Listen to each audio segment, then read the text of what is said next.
banyak kita fake. Wanita yang fake, wanita yang ego, where not just wanita, kita ada 3 jenis diri. Satu, diri sebenar. 2, diri yang fake. 3, diri yang ego. Okay. Apa diri sebenar? When we were born, bawah 7 tahun tak ada akal. Masa kita lahir macam mana? Kita tak kisah bau busuk ke apa ke, kita relax je. Tak sibuk nak baju lawa ke nak bag branded, tak ada. Kemudian orang marah kita pun kita lupa. And then so easy to please because kita jiwa kanak-kanak yang bersih. Tetapi bila besar, society tells us that for you to have nilai, you mesti ada pangkat, mesti harta, mesti ada degree, mesti... That's your ego self. You think that your nilai bergantung pada what you have outside.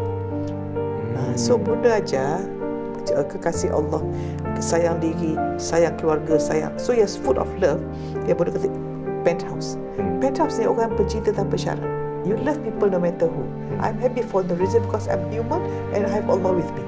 So cinta tu ialah orang hidup, dia tahu datang daripada Allah, hidup bersama Allah. Baik, saudara, selain daripada golongan-golongan yang lain dibantu oleh petapis, golongan kanak-kanak juga menjadi salah satu daripada kalangan yang dibantu oleh pihak petapis. Dan sekarang ini kita bersama dengan Ustazah Farisha. Farisha? Betul Farisha sebagai moral educator dalam children's home lah. So kita dari segi menolong untuk dapatkan environment yang selamat lah. Jadi diorang ni actually mangsa dera ataupun ada yang mungkin mak atau bapa diorang dah tak ada, tapi maybe mak diorang ada macam masalah peribadi ataupun masalah kesihatan. So kira diorang ni ada dalam macam unsafe environment lah saya cakap. So kita meletakkan kanak-kanak ni through MSF. Kemudian budak-budak ni dapat growth yang developmental growth lah yang betul. Baik.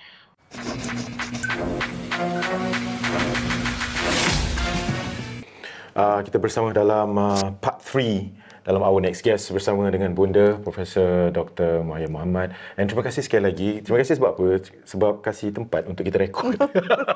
So this is our small training center which I do live event for life skill. So recently we had satu event wanita yang dicintai. Amboi. Sedapnya title. Yes, only ladies, cameraman ladies, and we had a good time. So lepas tu banyak balik punya husband menunggu semua loving because I do activity that increase the love hormones in wanita. They feel really woman. Sekali lagi title apa? Sorry. Wanita dicintai. Oh, itu untuk apa? Purposely I make, instead of women trying to find love, they are being loved. How? Okay, first they must kenal diri dia. Dia kenal diri, aku ni macam tu lah, roh dapat mana tujuan, clarity. Number 2, dia tahu yang diri dia berharga. Kita ni peluang untuk dilahirkan. Sperm ayah kita 1, 2, 300 juta Allah pilih. Dan telur ibu kita 1 million in a lifetime of woman. Allah pilih that mak kita mengandung. That telur, that one. So the chance of you being born 1 in berapa juta, 300 juta. So you're very special. Then daripada 2 sel sampai kita ada 100 trilion sel dalam tubuh kita. Allah jaga. So we are so bernilai. Mata ni pula ada 126 juta sel peka cahaya. And jantung kita ni berdegup berapa? 86,400 kali satu hari. So a lot of magic that we have. So we must value and love ourselves. So bila dia start being loved, so I let them know their true self. Banyak kita fake. Wanita yang fake, wanita yang ego, where not just wanita, kita ada 3 jenis diri. Satu, diri sebenar. 2, diri yang fake. 3, diri yang ego. Okay. Apa diri sebenar? When we were born, bawah 7 tahun tak ada akal. Masa kita lahir macam mana? Kita tak kisah bau busuk ke apa ke, kita relax je. Tak sibuk nak baju lawa ke nak bag branded, tak ada. Kemudian orang marah kita pun kita lupa. And then so easy to please because kita jiwa kanak-kanak yang bersih. Tetapi bila besar, society tells us that for you to have nilai, you mesti ada pangkat, mesti harta, mesti ada degree, mesti... That's your ego self. You think that your nilai bergantung pada what you have outside. So bunda aja live from inside out. When you vibrate, you punya frekuensi tu, kekasih Allah, sayang diri, sayang keluarga, sayang. So yes, full of love. Yang boleh kata penthouse. Penthouse ni orang pencinta tanpa syarat. You love people no matter who. I'm happy for the reason because I'm human and I have Allah with me. So, cinta tu ialah orang hidup, dia tahu datang daripada Allah. Hidup bersama Allah. Allah is with you all the time. Yeah. Dan buat semua kerana Allah sebab nak kembali ke rahmatullah. So, what's clarity? So, they say, okay, my husband, Allah, Rasul, husband. So, dia tak menuhankan suami dia, oh, if my husband doesn't love me, nobody. No, Allah love you. So, kita tingkatkan kenal diri. And we teach them how to build good relationship. And we teach them how to emotional mastery. And we teach them to redha whatever happen. And they become very creative in taking care of themselves. And they become a stage of pencinta tanpa syarat, where you bulletproof your life. What is... Okey, tentang isu tadi apa yang Bonda katakan, kalau kita letakkan dalam satu isu contohnya, she is a very loyal wife, sayang kepada suami, ni sayang terlalu sangat. Sayang sangat. Berkhidmat untuk suami. Tiba-tiba suami ada orang lain kan? Itu satu cerita ni, satu cerita yang lain. Suami dia, cerita macam ni. Isteri dia seorang yang baik, loyal dan sebagainya. Waktu tu masa bercinta, isteri dia memang free hair kan. Pakai baju pun bebek ke apa lah. Itu cerita dia orang lah. Lepas tu, bila dah berkahwin, isteri dia tend to change to be a better person. Maksudnya dah mula bertudung sebab dah jadi seorang orang punya apa. Dia bertudung, dia nak ke suami suruh? Dia nak. Okay. Dia cakap, aku nak jadi orang baik sebab aku dah bersuami. Aku nak jaga aurat aku nak jaga akhlak tu. Dia kata. But after a while, suami dia rasa macam boring. Macam, alamak dulu bini aku... like what you mention part 2 tadi tu. Macam, bila dah berkahwin, kadang-kadang kita tengok isteri kita dah tak lawa, orang lain yang lawa kan. Tapi waktu tu, oleh kerana sang isteri nakkan perhatian suami, kan, sebab suami dia asyik nak terpandang pergi shopping center, ternampak perempuan lain macam, piwit, macam gitu kan. Tapi isteri dia dah tak seksi sangat kan. And in order to tarik balik sayangnya suami, dan bila diorang bercakap, diskusi what happened, gedebak-gedebu, suami dia cakap, I think can you just buka balik tudung, can you seksi balik, so aku boleh attract to you, so kita boleh menyelamatkan keadaan rumah tangga. That's what he said. Apa perlu seorang wanita seperti itu yang menghadap suami yang seperti ini yang harus lakukan? Kalau wanita itu kenal diri dia hamba Allah dulu, bukan hamba suami. So, if you langgar perintah Allah kerana nak membahagiakan suami, that means you think your happiness is with your husband. Hati kita genggaman siapa? Suami ke Allah? Hati suami genggaman siapa? Allah.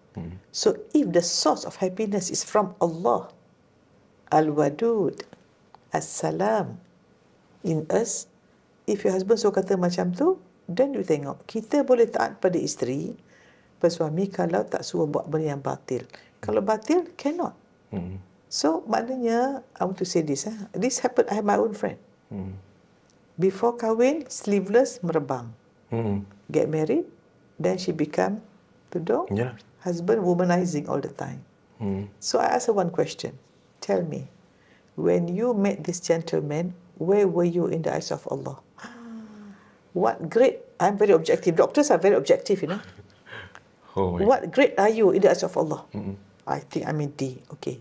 If you are D, what sort of man do you attract? D. Faham. So when you become, so I said, you are D, he's D. You go up. Dia basement tau. Dia kat tong sampah. You go to tingkat 3. Orang tong sampah tak suka orang tingkat 3. Dia cari tong sampah lain. Wow. So, I said, so when he left her, I said, you should be glad. You flush him out of the system. You ingat tak apa you flush pagi-pagi? Tak ingat kan? You should be really, Alhamdulillah. Allah jauhkan aku daripada ahli maksiat. So she's happy now. Wow. Deep you all. Deep. Yeah. And if you follow the principle ada baik, beri baik, dapat baik. Sama juga dengan isu terfikir-fikir balik, banyak pula ada member yang banyak masalah. I mean, you tengok the root cause. So I said the root cause is your akidah to Allah. tak kenal diri, tak tahu kita daripada mana nak pergi ke mana ni. Nak pergi mana? Kalau macam kita ada kita mendengar kisah mengenai seorang wanita yang bertahan dengan abusive husband. Kerana Abusive apa? husband. Okay. Because sometimes dia dah mental, dah begitu mental sebab husband dah pukul. Tapi dia stay. Lepas tu dia stay because of ada anak-anak. Okay. And lepas tu husband dia, sorry sayang, I love you. And then after a while, I know bantai. the cause already. So, In my life coaching, we have a module where there are 6 needs of human. 6 keperluan manusia.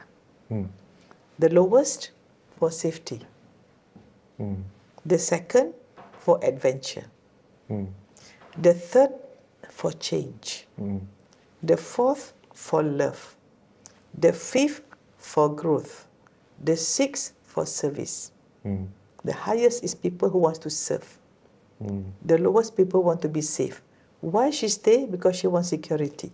right. Her need is just as no matter what happened, I don't like to change. As long as I have something to eat, someone with me, someone I have. Because they punya security. Why? Because most of these people, when they were small, they do not have the security. Most likely, when you have abusive husband, most likely, bodoh tak cakap, this is just tu, that most likely you've witnessed same abuse to your parents. Because your filter system, when you were below 7 years old, the meaning you make of life is what you see. You call it your subconscious programming, your paradigm, your blueprint of life. This is how a marriage should be. That's why the best present a parent can give to children is a good marriage. If you have a good marriage, insyaAllah your children, you do good parenting. And good parenting, good in you. So you see the triangle. Good person,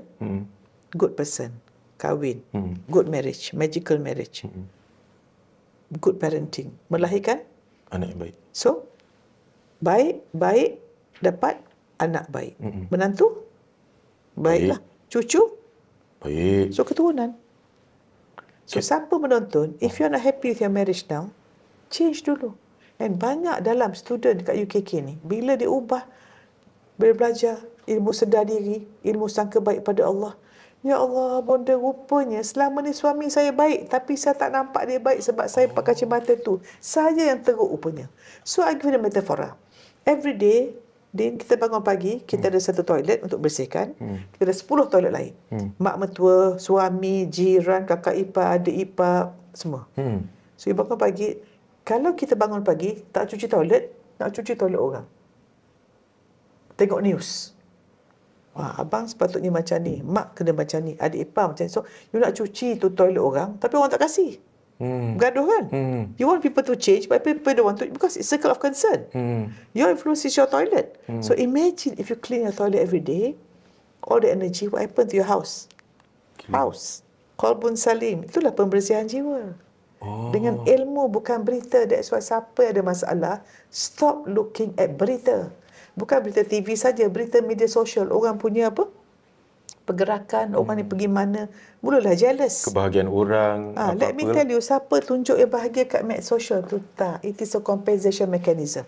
You look at the really rich people, they never show their home.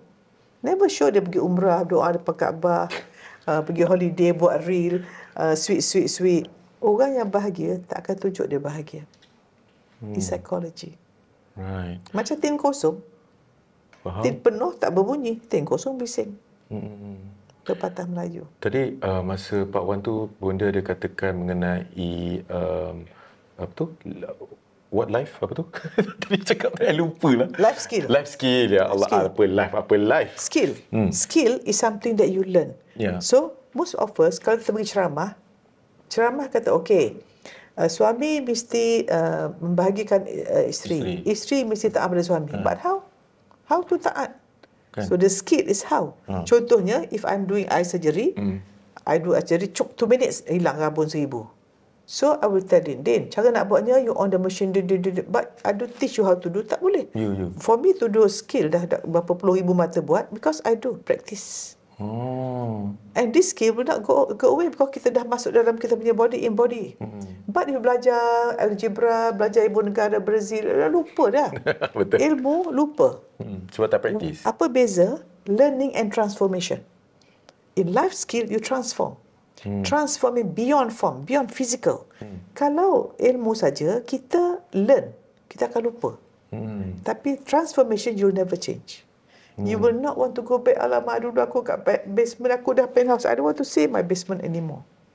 That's life transformation. So one of the topic ataupun you sentuh mengenai macam mana bila bergaduh 5 minit boleh baik. Yes. Is it? Yes. What argument between husband and wife? Very easy.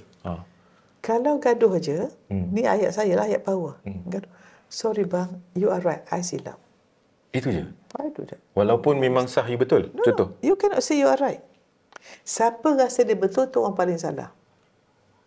But maybe the fact is right? No, that's not fact. Let me tell you. Situation Okay. plus the meaning you give rise to emotion. Situasi is reality. Yeah? But what you make of it, yeah, your filter, how you are brought up, give you the what really happened. So what happened plus the meaning you give equals to what really happened. So what happened is outside, your filter, your heart meaning, and how you perceive it is your what really happened. The story you tell. Contohnya, Din datang rumah saya, Din ketuk-ketuk, saya tak buka. So you can choose, Prof sombong, or Prof tertidur. What you think of other people is what's inside you. Right. So if I see you, if I say dia ni teruk lah, because I have bad filter. Macam dia pakai spek sekarang, tiba-tiba I spray red.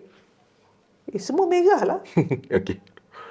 How you see in others is what you see, your filter system. And other filter ni, kalau ilmu riset minda, some people generalize. Some people delete yang tak baik. Dia simpan yang baik. Some people distort. All this is all riset minda. Right. So again, what happened? Reality cuma dua saja. Apa dia? Siang malam, hidup mati. The rest all perception. Tapi kalau betul tak bunda, kalau let's say kita keep on doing that, macam okay, aku salah, contoh dalam argument dan sebagainya, adakah dia itu boleh menyimpan satu benda yang macam dendam ke apa, because like aku tak dapat luahkan, because you jadi victim. But I choose, I would rather be kind than be right. This one also need to practice macam ni. Okay, I give you 2 levels. Dia ikut dengan saya. Follow me. Kanan ke kiri? Left side. Oh, left, okay. Okay, you compare these 2 life. Okay? Okay. The first life, ego-driven. Sebut ego consciousness. Ego consciousness. Suka nak marah. Suka nak marah. Suka compete. Suka compete. Kalau cakap, mesti nak betul. Alamak, banyak macam saya je ni. Okay, kalau cakap, mesti nak betul. Allah Akbar. Merasakan apa dia dapat tu hasil usaha dia, bukan rahmat Allah. Allah Akbar. Merasakan apa benda yang kita buat tu hasil kita. Ya. Dan dia label diri dia berdasarkan duit, pangkat, harta, benda luar ni. Label diri dia. Nilai dia bergantung pada benda luar lah. Dunia punya hal. Okay. Dan dia sangat suka judge orang. Dan dia suka sangat judge orang. Okay. You think orang suka tak macam ni? Tak. Ahli apa ni? Nak boleh masuk syurga ke macam ni? So transformation is beyond, you go to the right. Orang yang apa? Kalau marah, lemah lembut. Betul? Suka compete, kerjasama. Would you rather be right? I would rather be kind, juga silaturahim. Tak apalah, biar dia menang. Suka label orang, kita terima semua orang. Kalau you rasa you hasil usaha pasal you punya pangkat harta, no, aku dapat ni sebab rahmat Allah. So dia jadi generous. Dia tak rasa memiliki, tak rasa berjasa. Then dia this one suka improve themselves. Dia tak nak belajar. Aku dah bagus. I'm okay. Tapi dia KO. Aku dah okay. Ini I'm humble. I want to learn. Always. Anything. Ilmu siapa saya terima. So orang suka tak macam ni? Suka. Kalau you as a man, siapa tak nak kahwin dengan you? Berebut orang nak kahwin. Tapi I dah kahwin. Oh, tak macam tu. Yes. But it's super hard to do this. Benda macam. No. You have to have intentional, purposeful living. Intention every day. Bangun pagi je baca doa bangun tidur. Terima kasih. Ya Allah, jadikanlah aku hari ini orang yang bertakwa. I want to love more, care more, share more, do more for others. Please choose me to be good. Choose me to do good things. Choose me to solat on time. Choose me to... Biar Allah pilih. Din, buat baik ni bukan kekuatan kita ya. Allah pilih. Sebab apa kadang-kadang bunda macam why I'm complaining because I mean bunda lebih banyak makan garam daripada saya dan melihat banyak keadaan orang, manusia, dunia dan sebagainya macam some people are just being bad and they don't really macam they can just balik boleh tidur. Tapi that's why I rasa macam why you so bad? No, it's autopilot. Okay, let me tell you another fact. 90% of behavior are automatic. You call it autopilot living. So what I teach in life coach is be aware. That's why I have this acronym called AIDA. A, awareness. I, intention. D, doa. A, action. So hidup kita sedar aku ni belah kiri ke belah kanan. Malaikat ke syaitan. Aware. Oh, I'm a victim now. No, I'm going to be a leader. Victim means complain, blame, escape. Victim. Right. These are the people who don't make it to the top. The top people, okay, another way of living. Oh, kiri Left kanan. side. Kiri. Fear. Doubt. Worry. Anxiety. Disease. Poor. The right side. Yo. Faith. Optimism. Happy. Healthy.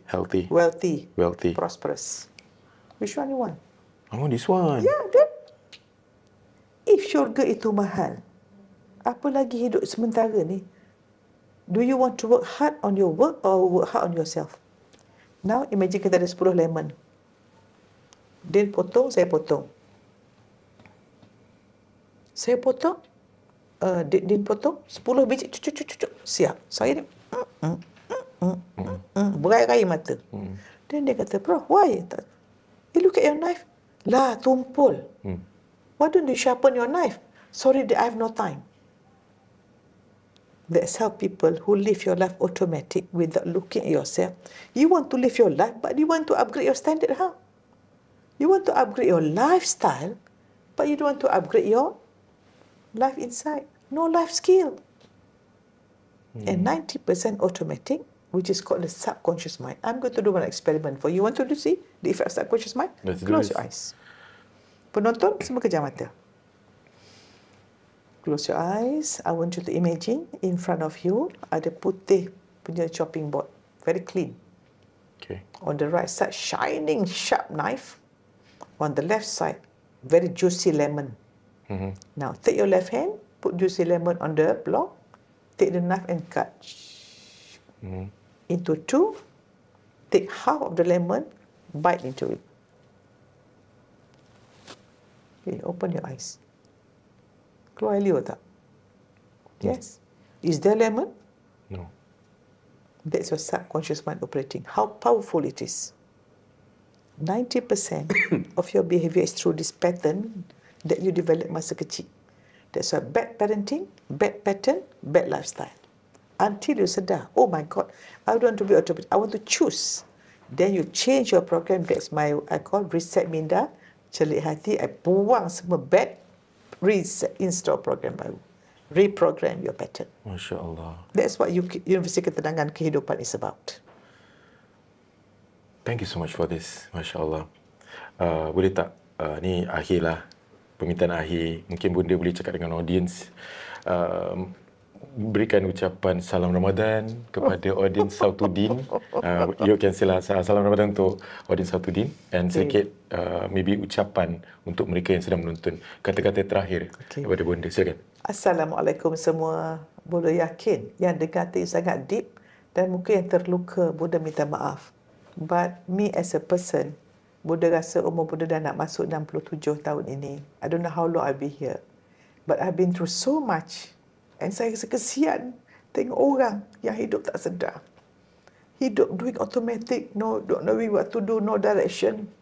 So I want clarity. That's why Bunda bagi semua ni. Jadikan Ramadan ini not just another Ramadan you all. First kita doa. Ramadan ini dapat Lailatul Qadar. But Ramadan ni ujungnya apa? Taqwa. Taqwa Allah. Muttaqin. Muslimin, mukminin, muttaqin. Kalau kita tak cari takwa, sia-sia hidup you all. Why? Bagi yang menonton ingat, orang bertakwa ini dapat dua perkara yang kita semua cari. Apa dia? Jalan keluar daripada semua masalah dan rezeki daripada sumber tak disangka-sangka. Bukankah kita mencari rezeki? Cari daripada Allah. Sumber rezeki Allah, bukan pekerjaan, bukan bisnes. Bukankah kita ada masalah? Siapa penolong? Siapa penyelesaian masalah? Allah. Sebab itu siapa ada masalah, ambil bungkus. La hawla wa la quwwata illa billahil aliyyil azim. Selagi mana kita merasa kuat, itulah kita jadi lemah. Tapi kalau sekuat dengan Allah Al-Aziz, Al-Qawi, Al-Matin, kita akan kuat. Kita, hakikatnya manusia ini dia hina dari pacutan air mani. Kita ini lemah kalau mak kita tak balut kita sejuk. Kita ini jahil, tak ada apa-apa. Kita ini miskin. Sebab itu, kita sentiasa kenal hakikat diri kita.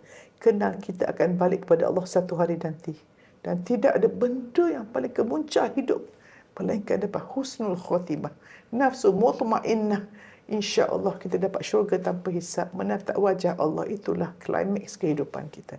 Wallahu'alam. Terima kasih. Selamat di Ramadan. Kemudian doakan kita capai segala yang kita niatkan Ramadan ini. Thank you, Din, for inviting. Thank you. Terima kasih. Dan terima kasih semua kerana menonton. Kita jumpa di lain kesempatan, di lain episod bersama guest kita yang lain. Ila liqa. Assalamualaikum warahmatullahi wabarakatuh. Waalaikumsalam warahmatullahi wabarakatuh. Apa harapan Ustazah terhadap kanak-kanak ni, dan mungkin boleh buat shout out lah untuk penonton ni supaya diorang pun macam mana Ustazah bermotivasi ni, dapat motivasi, diorang pun dapat motivasi untuk terus menyokong usaha petapis untuk membantu kanak-kanak. Silakan Ustazah. Okey, harapan saya mudah je. Saya harap dengan let's say diorang, apa yang diorang belajar dekat Petapis Children's Home, diorang dapat juga buat apa yang kita ajar dekat luar sana. And jadi basically jadi seorang yang berakhlak mulia ataupun yang bertanggungjawab lah. Sebab orang yang bertanggungjawab atau kanak-kanak yang atau remaja lah yang bertanggungjawab je yang dapat kita dapat diorang menjaga maruah diorang kat luar sana, and macam dapat buat keputusan yang bijak, melandaskan apa-apa nilai yang kita dah ajar. And untuk yang volunteers ke apa ke, keep on coming untuk volunteer ke apa, boleh just pergi ke website petapis.org.sg untuk kira offer lah any kind of volunteer. Kira kita ada je buat program volunteer, pergi ke buat macam talk financial literacy, kita ada buat macam talk Nisfu Syakban dan sebagainya, ataupun kelas qasidah ke workshop dan sebagainya. Jadi teruskan je letak nama tu. Jadi kita anytime kalau kita perlukan orang, kira itu adalah salah satu benda yang kira korang boleh sumbangkan lah. InsyaAllah. Ada program untuk Ramadan tak? Ada. Sebab Nisfu Syakban dah habis. Ramadan. Ya. So untuk bulan Ramadan ada je kita korang boleh call untuk dapatkan slot untuk beriftar bersama. So just call talian, and then kita orang akan letakkan slot di mana yang kosong lah.